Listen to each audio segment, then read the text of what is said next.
former Vice President Joe Biden denying claims his administration will be a continuation of President Obama's third term. Here now is Hal Lambert, former Ted Cruz National Finance Chair and founder and CEO of Point Bridge Capital, and Rob Arlett, Trump Delaware State Chairman, and Rob Arlett, also Republican strategist. So I'll start with you. Obviously, will this be a continuation of Obama's third term? Obviously, this would be a moot point if President Trump does prevail. But if we're looking at these trend lines and we see obviously Joe Biden basically deciding that he's going to start picking names out of a hat from years of Obama past, what do you see here? Well, it's real simple. Joe Biden can say what he wants, but we all know here in Delaware that Joe Biden lies. So I would just say whatever he says, think of the opposite. This is absolutely would be, well, first and foremost, I believe President Trump will be reelected based on that proof and evidence that will be forthcoming through the judicial process. But we will play along with Joe Biden and the Democrats. And in the end, this will certainly be a Joe Biden repeat of the Obama administration. I like to call it the Obama 2.0 administration. And so it's just more cover-up, it's more corruption, it's more collusion. And you know what? It is a different time, but it's more of the same of the deep state and each other covering up for each other. And I can tell you right now, the American people will not stand for it. And so they better be very much aware that the American people are not going to stand for more of the cover-up and the corruptions that we have been dealing with for decades, especially here in Delaware with Joe Biden for really about 50 years. Again, Delaware knows Joe Biden best, and he is an absolute liar.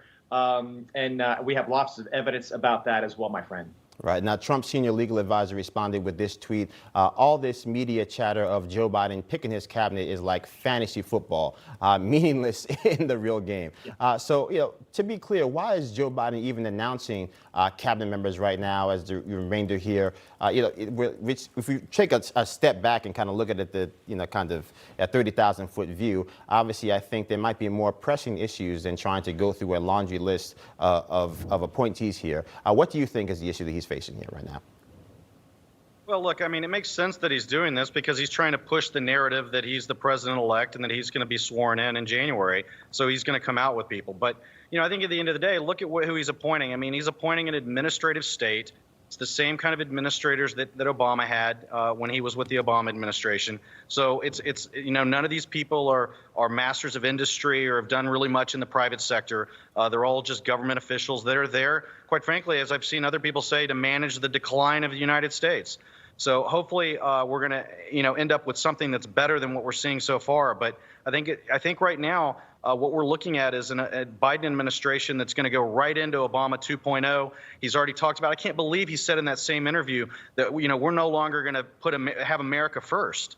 And he said, but that means America last. Of course that doesn't mean that. Or American by itself is what he said. That doesn't mean that at all. Look, the rest of the world has begun to respect America again. And you can see what President Trump has done internationally has been amazing, which is why they didn't even want to talk about it in the debates. I mean, we didn't talk about international in the debates because what President Trump's been able to do internationally has been beyond what any administration has been able to do before. So, Biden is out there. He's going to continue doing exactly what he's doing right now, which is he's going to end up doing a bunch of executive orders. They're going to be challenged in the courts, assuming he's sworn in. And we're going to spend 2 years fighting about that. That's what I predict happens.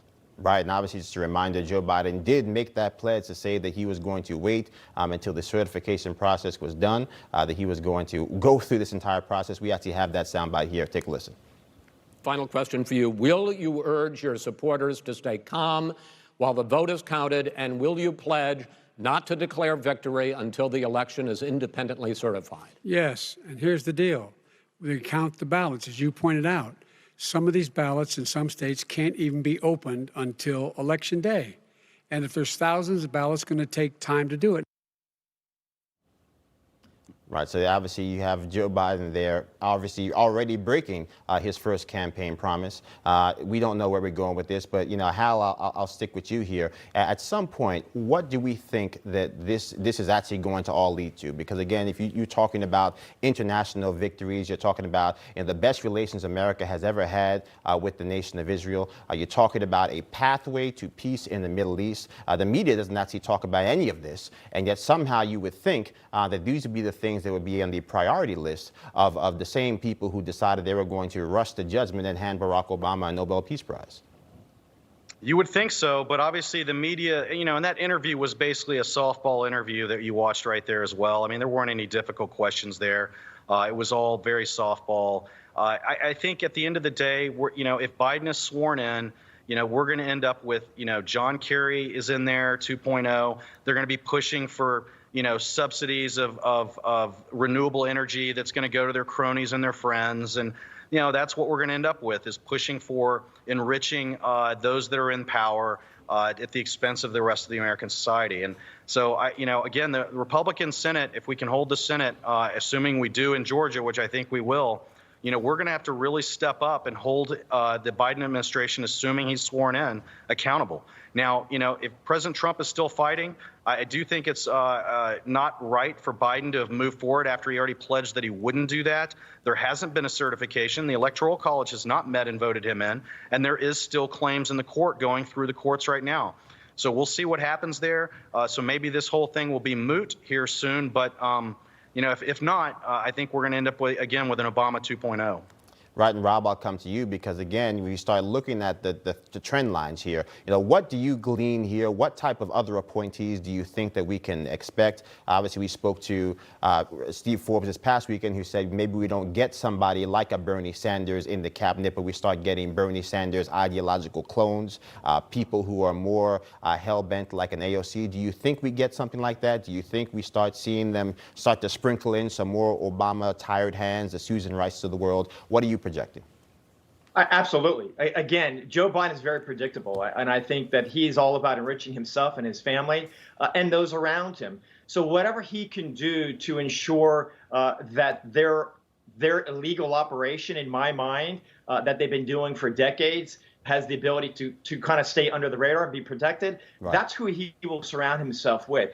And again, as my counterpart stated, this is not about America. This is about their own families and about enriching, I would say, even our foreign, quote unquote, friends, because in the end, that's what they've done. Exactly. There is so much evidence of collusion and corruption going on with our foreign entities across the water there, that Joe Biden should be ashamed of calling himself an American, because he is not an American who stands up for the American people. Right. Again, he is a person that has a history of speaking one way and actually doing something very, very different. So we look forward to the progress moving forward and making sure all those legal votes are counted, all the illegal votes are not counted. And again, seeking a second term. And I love this. I have to tell you, I'm loving this, because we will continue to bring to the surface all of the corruption and the deep state of the voter fraud allegations, and ultimately, I think, proof that we've been dealing with really for decades. So I'm actually excited we're going through this process, because it's all about, again, exposing the deep state of voter fraud that we've been dealing with for decades in many cities. All right. Well, Hal Lambert, Rob Arlett, thank you so much. We're going to have to leave it there, but hopefully you come back and join us soon. Look forward to it.